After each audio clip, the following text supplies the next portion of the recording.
South நேயர்களுக்கு வணக்கம். இன்னைக்கு நம்ம கூட திராவிட முன்னேற்ற கழகத்துல இருந்து தரணி ரமேஷ் அவர்கள் இருக்காரு. வாங்க பேசலாம். வணக்கம் சார். வணக்கம்மா. இப்போ சமீபமா அதிமுக பொதுக்குழு கூட்டத்துல எடப்பாடி அவர்கள் பேசுனத பார்த்திருப்பீங்கன்னு நினைக்கிறேன். திமுகவ கடுமையா விமர்சித்திருக்கிறாரு. இத பத்தின உங்க கருத்து என்ன சார்? நானும் அவர் பேச்ச அந்த பொதுக்குழுல பார்த்தேன். உள்ளபடியே அவர் புலி வியாபாரம் பண்ணாலும் புலிமூட்டை பழனிசாமிம்பாங்க. நான் இன்னைய பேச்சுல அவர் பொய் மூட்டை பழனிசாமின்னு தான் சொல்றேன். அண்ட புழு பழனிசாமின்னு தான் சொல்லுவேன். அவர் சொல்றாரு, ஊழலுக்காக கலைக்கப்பட்ட ஆட்சி திமுக ஆட்சிங்கிறாரு. திமுக ஆட்சி 2 முறை கலைக்கப்பட்டிருக்குது. ஊழலுக்காண்டி நிச்சயமா அது கலைக்கல. அவர் என்ன பண்றாரு, மல்லாக்கா படுத்துக்கிட்டு எச்சிய துப்பிக்கிறாரு. ஊழலுக்காக இந்தியாவிலேயே தண்டிக்கப்பட்ட 2வது முதலமைச்சர் அவங்க புரட்சித்தலைவி அம்மான்னு சொல்லக்கூடிய ஜெயலலிதா தான். ஜெயலலிதா தான் சிறப்பு நீதிமன்றத்தால் ஊழலுக்காக தண்டிக்கப்பட்டாங்க. பணம் கொடுத்து உயர் நீதிமன்றத்தில் தனக்கான விடுதலை பெற்றாங்க. மேல்முறையீடு தமிழக அரசு போகிற பொழுது உச்ச நீதிமன்றத்தில் தண்டிக்கப்பட்டு அதன் மூலம் தண்டனை காலம் நடந்துகிட்டு இருக்கப்ப இறந்து போறாங்க ஜெயலலிதா. ஊழல் ஊழல் ஊழலுக்காக வரலாறு காணாத அந்த நம்மளுடைய தலைமைச் செயலகம் சிபிஐஆர் சோதனைக்கு உள்ளாக்கப்பட்டது எடப்பாடி பழனிசாமி முதலமைச்சராக இருந்த பொழுதுதான். அதிமுக மூழ்கிற கப்பலாக இருக்கிறது. பயணிகளை ஏற்றிக்கொண்டு சென்ற கப்பல் பயணிகள்லாம் மூழ்கிட்டாங்க. ஆனா அந்த கேப்டன் என்னை காப்பாத்துங்க துடிப்பா பாருங்க. அது மாதிரியான ஒரு கூக்குரல தான் இன்னைக்கு எடப்பாடி பழனிசாமி தன்னுடைய பொதுக்குழுல அவரை கத்திட்டு இருக்கிறார், என்னை காப்பாத்துங்க அப்படின்ட்டு. எடப்பாடி பழனிசாமி என்னை காப்பாத்துங்கன்னு இன்றைய பேச்சுல அவர் அழுத மாதிரிதான் ஏன் காதுகளுக்கெல்லாம் அவன் விழுந்தது. ஏனென்று சொன்னால் இன்றைக்கு துக்குநூறாக உடஞ்சு போயிருக்கிறான் அண்ணா திராவிட முன்னேற்ற கழகம். ஓபிஎஸ் தலைமையில ஒரு குழு, டிடிவி தினகரன் தலைமையில ஒரு குழு, சசிகலா தலைமையில ஒரு குழு. அந்தந்த மாவட்டங்கள்ல எடப்பாடி எவனுமே மதிக்கிறது இல்ல. அந்த மாவட்டங்களுக்கு மாவட்ட செயலர் நீங்க வாங்க, புதுக்கோட்டையில எல்லாம் சோரிட்டி அந்த பேனர் வைக்கிறப்ப அந்தந்த மாவட்ட செயலர் படம் தான் பெருசா இருக்கும். எடப்பாடி ஒரு ஒரு ஒரு தலைவராகவே அவங்க மதிக்கல. ஒரு ஒரு கட்சி அப்படிங்கிறது அந்த கட்சி அந்த மாநிலத்துல சித்தாந்தத்தை தேங்கக்கூடிய கட்சியா இருக்கணும். சித்தாந்தத்தை தூக்கி பிடிக்கக்கூடிய கட்சியா இருந்தா அதை மக்கள் மதிப்பாங்க. இல்ல அப்படின்னா ஒரு நட்சத்திர தலைமை அந்த கட்சியை தலைமை தாங்கணும். இப்ப திமுகவுக்கு ஒரு சித்தாந்தம் இருக்குது. திமுக சமூக நீதியான கட்சி சித்தாந்தம் இருக்குது. அந்த திமுகவை மக்கள் தாங்கி பிடிக்கிறாங்க. அதிமுக எம்ஜிஆரை போன்ற திரை நட்சத்திரங்கள் இருந்த கட்சி, ஏழையாக போன்ற திரை நட்சத்திரங்கள் இருந்த கட்சி. அதை மக்கள் அந்த பார்வைக்கு வெளிச்சமா அவங்களுக்கு தெரிஞ்சது. எடப்பாடி பழனிசாமி துரோகத்தால் அந்த கட்சியை தலைமையேற்றதுக்கு பின்னாலே சீட்டு குளிக்கும், அதாவது ஏலம் விட்டு அந்த முதலமைச்சர் பதவியை கைப்பற்றினாரு எடப்பாடி பழனிசாமி. ஏலம் விட்டு பல லட்சம் கோடியை ஏலத்துல டெண்டர் விட்டு கூவத்தூர் நம்ம கும்பாலம்லாம் நம்ம கேள்விப்பட்டோம். நம்ம சமகாலத்துல நடந்ததுதான். கூவத்தூர்ல ஏலம் விட்டு முதலமைச்சர் பதவியை பெற்றவர். அவருக்கு எந்தவித பேச்சாற்றலோ எழுத்தாற்றலோ மக்களை கவரக்கூடிய ஒரு வசீகர முகமோ எதுவுமே கிடையாது. அவர் ஒரு விபத்துல அவரு முதலமைச்சரா வந்தாரு. துரோகம் செஞ்சு தன்னை முதலமைச்சர் ஆக்கின சசிகலாவை புறக்கணிச்சாரு. இன்றைக்கு தனியாக விடப்பட்டிருக்கிறார். கட்சி அழிஞ்சு போச்சு. தொண்டர்கள் பூரா பிரிஞ்சு கிடக்குறாங்க. இந்த 4 வருடம் ஆளுங்கட்சியாக இருந்த போது சம்பாதிச்சா பாருங்க, அந்த தலைவர் தான் எடப்பாடி பின்னாடி இருக்கிறான். ஆக தலைவர்களை மட்டுமே கொண்ட ஒரு கட்சியா அதிமுக இருக்குது. ஆகையினால திரும்ப கனவுல கூட முதலமைச்சர் வர முடியாத எடப்பாடி பழனிசாமி வருகிற 2026 தேர்தலில் நம்ம தான் ஆளுங்கட்சின்னு சொல்லி நம்பிக்கையை விதைக்கிறார். தன் கூட இருக்கிற அந்த தலைவர்களும் தன்னை விட்டு ஓடி போகாம இருக்கிறதுக்காக நம்பிக்கையை வச்சுக்கிட்டு இருக்கிறாரு. அது முழுக்க கேள்வி கூத்தாக ஒரு ஒப்பாரியாக நடந்த பொதுக்குழுவாக நான் பார்த்தேன். இவ்வளவு விஷயங்கள் இருக்க சவுத் சங்கர் அவர்கள் பேசினதை நீங்க கேட்டிருப்பீங்கன்னு நினைக்கிறேன். இந்த மாதிரி 2026 எலெக்ஷன்ல கூட்டணி கூட இல்லாம அதிமுக தான் ஜெயிக்குங்கிற மாதிரி அவர் பேசுறாரு. அது நடக்கிறதுக்கான வாய்ப்புகள் இருக்கா? ஒரு புரோக்கர் பையமா அவன் கருத்துக்கெல்லாம் நம்ம பதில் பேசணும் அவசியம் இல்லை. ஒரு புரோக்கர் அவன் என்ன ஒரு அரசியல் கட்சி தலைவரா? அவர் புரோக்கர் பையன். அந்தரங்கம் பூரா பேசுறதுக்கே கேவலமான ஒரு அந்தரங்கமா இருக்குது. அவனை திமுக அவன் செய்த தவறுகளை அவன் அவதூறு பரப்புறதை எடுத்து தூக்கி உள்ள போட்டாங்க. குண்டாசுல அடைக்கப்பட்டதுனால அந்த விரக்தியில பேசலாம். அவன் கருத்தெல்லாம் பெருசா எடுத்துக்க வேணாம். அவன் ஒரு அரசியல் கட்சி தலைவரே கிடையாது. எடப்பாடி பழனிசாமிக்கே நம்ம பதில் கொடுக்கறது நிச்சயமா நினைக்கிறேன். சமூக சங்கம்லாம் புரோக்கர் பையன், அவனுக்குலாம் நம்ம பதில் கொடுக்கணும்னு அவசியம் கிடையாது. எடப்பாடி பழனிசாமி அவர்கள் பேசும்போது சொல்றாரு 500க்கும் மேற்பட்ட வாக்குறுதிகளை கொடுத்துட்டு திமுக எதையுமே நிறைவேற்றல அப்படின்னு சொல்றாரு. அது உண்மையா? தேர்தல் வாக்குறுதியில 98% திமுக நிறைவேற்றி இருக்குமா?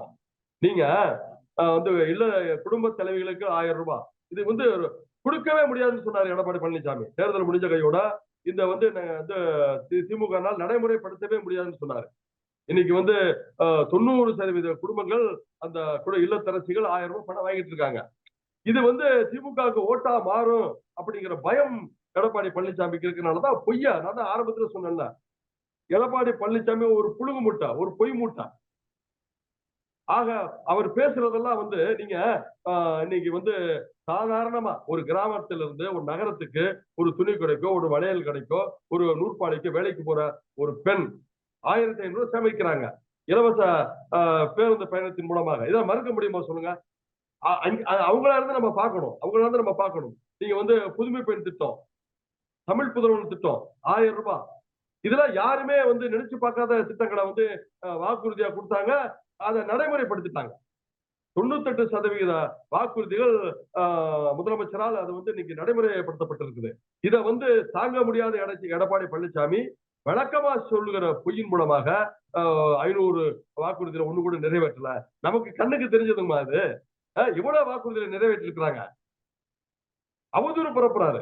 இந்த அரசுக்கு கெட்ட பெயர் ஏற்படுத்தணும் ஒரு எதிர்கட்சி தலைவர் பொய் பிரச்சாரம் செய்யறார். தன்னுடைய வந்து பதவிக்கு இழிவாக அவர் நடந்து கொண்டிருக்கிறார் எடப்பாடி பழனிசாமி தான் நம்ம சொல்லுவோம். எடப்பாடி பழனிசாமி அவர்கள் பேசும்போது குறிப்பிட்டு சொல்ற இன்னொரு விஷயம் என்னன்னா, நாடாளுமன்றத்துல கருத்து சுதந்திரம் வந்து இல்ல. நம்ம பேச ஆரம்பிச்சாலே எதிர்கட்சிகள் வந்து அதை ஆஃப் பண்ணிடுறாங்க அப்படிங்கிற மாதிரி சொல்றாரு. உண்மையில அப்படி நடக்கிறதுக்கான வாய்ப்புகள் இருக்கு. நாடாளுமன்ற தேர்தல்ல வந்து 7 தொகுதியில டெபாசிட் இழந்திருக்காங்க எடப்பாடி பழனிசாமி. எடப்பாடி பழனிசாமி திமுக அரசை குற்றம் சொல்லுவதற்கு லாயக்கற்றவர், தகுதியற்றவர். 7 நாடாளுமன்ற தொகுதிகளில் டெபாசிட் இழந்திருக்காங்க. விளவங்கோடு இடைத்தேர்தல், சட்டமன்ற இடைத்தேர்தல் 4வது இடம். புலகன் கட்சி நாம் தமிழர் 3வது இடத்துக்கு வந்திருக்குது. 4வது இடத்துக்கு தள்ளப்பட்டிருக்குது அதிமுக. எடப்பாடி பழனிசாமி தன்னை காப்பாற்றிக் கொள்ள வேண்டும் என்று சொன்னால், தன்னுடைய கட்சியை காப்பாற்றிக் கொள்ள வேண்டும் என்று சொன்னால், திமுக மீது அவதூறு பரப்புவதை நிறுத்திவிட்டு அவர் வந்து கட்சியை காப்பாற்றணும். அவங்க வந்து நான் உள்ளபடியே வந்து பிஜேபி உள்ள நுழையக்கூடாது, இங்க தமிழ்நாடு வந்து திராவிட இயக்கத்துக்கு திராவிட கட்சிகள் தான் ஆளணும் அப்படிங்கறத நாங்களாம் உறுதியா இருக்கிறோம். திமுக ஆளணும் இல்ல அதிமுக ஆளணும், அதுல நாங்க வெளிப்படையா சொல்றோம். பாஜகங்கிற மதவாத கட்சி வரக்கூடாதுங்கிறது தான் நம்ம தெளிவா சொல்றோம். ஆனா அந்த அக்கறை எடப்பாடி பழனிசாமிக்கு இல்ல. அவர் வந்து கட்சியை ஒருங்கிணைக்கிற வேலையை செய்யல. கட்சி வந்து மூழ்கிட்டு இருக்கிறத பத்தி அவர் வந்து நினைக்கல. முழுக்க முழுக்க அவதூறு பொய் பிரச்சாரங்களை தான் திமுக வந்து சுமத்திக்கிட்டு இருக்கிறாரு. உள்ளபடியே மிக வெக்கமா இருக்குது. எடப்பாடி பழனிசாமி போன்ற ஜெயலலிதா போன்ற ஆளுமை, எம்ஜிஆர் போன்ற ஆளுமைக்கு முன்னாடி வந்து அரசியல் செய்த திமுக எடப்பாடி பழனிசாமிக்கு பதில் சொல்ல வேண்டிய ஒரு கேவல நிலையில இருக்கிறது நினைச்சாதான் வெக்கமா இருக்குது உள்ளபடியே திமுக காரங்களுக்கு. அவரு சொல்ற ஒரு இன்னொரு முக்கியமான விஷயம் என்னன்னா, நான் பேசுறது முழுவதுமா ஒளிபரப்பு செஞ்சிருந்தாங்க அப்படின்னா திமுக வந்து நேரம் காலியா இருக்கும் அப்படின்னு சொல்றாரு. அப்படிலாம் கேட்டீங்களா? அவர் என்னமா பேசுறாரு? அவருக்கு என்ன பேச தெரியுது? உள்ளபடி அவரு ஒரு 6 மாசம் பேசுறதுக்குன்னு ஒரு கோர்ஸ் படிச்சுட்டு வரணும் எடப்பாடி பழனிசாமி. என்ன பேசுறது? சம்பந்தம் இல்லாம பேசுறாரு. அவரு வந்து இன்னைய பொதுக்குழு கூட அவர்களே இவர்கள்ட்டு அம்மா கனிமொழியை தாக்குறாரு. கனிமொழி அம்மா சொல்றாங்க நம்மள்ட்ட தகுதி இருக்குது, 200 சீட்டுக்கு மேல வெல்லுவோம்னு அந்த அம்மா சொல்றாங்க. நீ கனிமொழி அம்மாவை தாக்குற. பொதுக்குழுல என்னமா பேசணும்? தன்னுடைய கட்சி வளர்ச்சி, வர்ற தேர்தலில் நம்ம என்ன பண்ணலாம், ஏது பண்ணலாம், வந்து தேர்தலில் ஜெயிக்கணும், இதை பத்தி தானே பேசுவாங்க. நீ முழுக்க முழுக்க பொதுக்குழுல திமுக திட்டதே வேலையா வச்சிருந்த அப்படின்னா உன் மனதில் இருக்கக்கூடிய பயத்தை தான் காட்டுது. நம்ம வந்து அழிஞ்சுக்கிட்டு இருக்கிறோம். ஆக திமுக மீது அவதூற பரப்பதான் நம்ம இதை கூட தக்க வச்சுக்கலாம், கடைசி கட்சியானாச்சும் தக்க வச்சுக்கலாம் அப்படிங்கிற ஒரு எண்ணத்துலதான் அவர் திமுக மீது தொடர்ச்சியாக அவதூற பரப்புறாரு. அவருக்கு என்ன பேச தெரியுது சொல்லுங்க? நீங்க தமிழ்நாடு சொல்ல தெரியலையே, தமிழகங்கிறாரு. நகரமே அவருக்கு வரமாட்டேங்குது, தொடர்ச்சியா வார்த்தைகளை அவருக்கு வரமாட்டேங்குது. இவரை இதை போய் எப்படி எடுத்து போடுவாங்க? நீங்க அவர் முதலமைச்சர் இருக்கிறப்ப திருக்குறள் எழுதுனது சேக்கலாருங்கிறாரு. இவரு பொது அறிவு இவர் கிடையாது. திராவிடம்னா என்னன்னு கேக்குறாங்க. நான் புராணம் படிக்கலங்கிறாரு.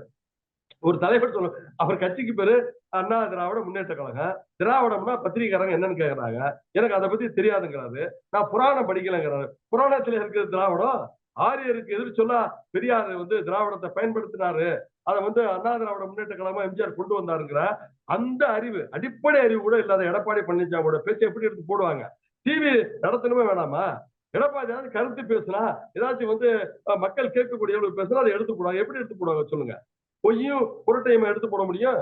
அவரு டிவில எடுத்து போட்டு வேண்டியது. புதுசா ஒரு டிவி ஆரம்பிச்சிருக்காரு, அந்த டிவில எடப்பாடி பேச்சை எடுத்து போட்டுக்கிட்டா பாக்குறவங்க பாத்துட்டு போறாங்க, அவ்வளவுதாங்க. திமுக வந்து 200க்கு 200 அப்படின்னு சொல்லி ரொம்ப இருமாப்போட பேசிக்கிறாங்க. ஆனா அது வந்து திமுக கிடையாது, அதிமுக தான் அப்படின்னு சொல்லி ஒரு சொல்றாரு. அது நடக்குமா? 2026ல அவருக்கு வந்து அவருடைய நிலை என்னவா இருக்கும் சார்? ஆமா.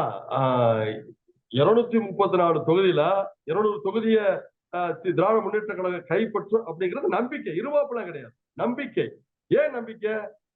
முத்துவேல் கருணாநிதி ஸ்டாலின் ஒரு நல்ல ஆட்சி கொடுத்துட்டு இருக்கிறாரு. தேர்தலுக்கு 2021 தேர்தலுக்கு முன்னாடி கொடுத்த வாக்குறுதியில நான் ஏற்கனவே சொன்னது போல அதுல 98% அவர் நிறைவேற்றிட்டாரு. இன்னைக்கு வந்து இல்லந்தோறும் பெண்கள் கொண்டாடுறாங்க. நமக்கு இப்படி ஒரு முதலமைச்சர் கிடைச்சிட்டாங்களே அப்படின்னு சொல்லி கொண்டாடுறாங்க முத்துவேல் கருணாநிதி ஸ்டாலின் அவர்களை. புரியுதுங்களா?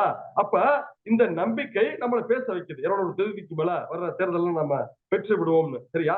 எந்த நம்பிக்கையில நம்ம 2026ல வந்து ஆளுங்கட்சியா வருவோம்னு எடப்பாடி பழனிசாமி சொல்றாரு? அது இருமாப்பு இல்லையா? நம்ம ஆளுங்கட்சியா வருவோம்னு சொல்லிட்டு கடந்த 4 ஆண்டுகளாக ஜெயலலிதா அம்மையார் இறந்ததுக்கு பின்னாலே இந்த நாட்டை சீரழித்த ஒன்றிய அரசினுடைய எடுபடியாக இருந்த பாதந்தாங்கியாக அத நம்ம முதலமைச்சர் கூட சொல்ற பாதந்தாங்கி பழனிசாமி பாரு. மோடியினுடைய பாதந்தாங்கியாக இருந்த பழனிசாமி கேவலப்பட்டு இந்த நாட்டை அன்னைக்கு பன்வாரிலால் புரோஹித் என்கிற ஒரு கவர்னர் இங்க இருந்தாரு. உங்களுக்கு நினைவு இருக்கும்னு நினைக்கிறேன். எந்த கவர்னருமே வந்து ஆய்வுக்கு போக மாட்டாங்க. எடப்பாடி பழனிசாமி இருக்கிற ஒவ்வொரு மாவட்டமும் ஆய்வுக்கு வந்தாரு. இதை தடுத்து நிறுத்தியது திராவிட முன்னேற்ற கழகம். நம்மளுடைய முதலமைச்சர் முத்துவேல் கருணாநிதி ஸ்டாலின் அன்னைக்கு எதிர்க்கட்சி தலைவராக இருந்தாங்க. அவங்க தடுத்து நிறுத்தினாங்க. கையாளாத ஒரு முதலமைச்சராக இருந்து டெண்டர் மூலமாக கூவத்தூரிலே வந்து நீ ஏலம் எடுத்து நீ பதவி அனுபவிச்சு இந்த நாட்டை சீரழித்து நீ 5 வருஷத்துக்கு அப்புறம் நீ முதலமைச்சர் நீ இருமாப்போடு சொல்றப்ப நீங்க வந்து இன்றைக்கு நம்ம மறைந்த கண்ணன் இருக்காரு பாருங்க, நெல்லை கண்ணன். அவர் ஒரு நிகழ்ச்சியில சொன்னார், இறந்துட்டாங்க. ஒரு நிகழ்ச்சி சொன்னாங்க, அண்ணன் திருமாவளவனையும் நம்ம முதலமைச்சரை பார்த்து நீங்க 2ஆம் விடுதலை பெற்று தந்திருக்கீங்க தமிழ்நாட்டுக்கு நாங்க. அது மாதிரி இந்த அடிமைகளிடம் 2ஆம் விடுதலையை பெற்று தந்த நம்முடைய முத்துவேல் கருணாநிதி ஸ்டாலின் சொல்றது நம்பிக்கை. நாங்க வந்து கொடுத்த வாக்குறுதி நிறைவேற்றி இருக்கிறோம், 200 சீட்டை பிடிப்போங்கிறது. எடப்பாடி சொல்றதா இருமாப்பு, திமிரின் உச்சம். மீண்டும் இந்த தமிழ்நாட்டை மோடியிடம் அடக வைக்கிறதுக்கு ஒரு வாய்ப்பை கேட்கிறாரு. தமிழ்நாடு மக்கள் கண்டிப்பா ஒத்துக்க மாட்டாங்க.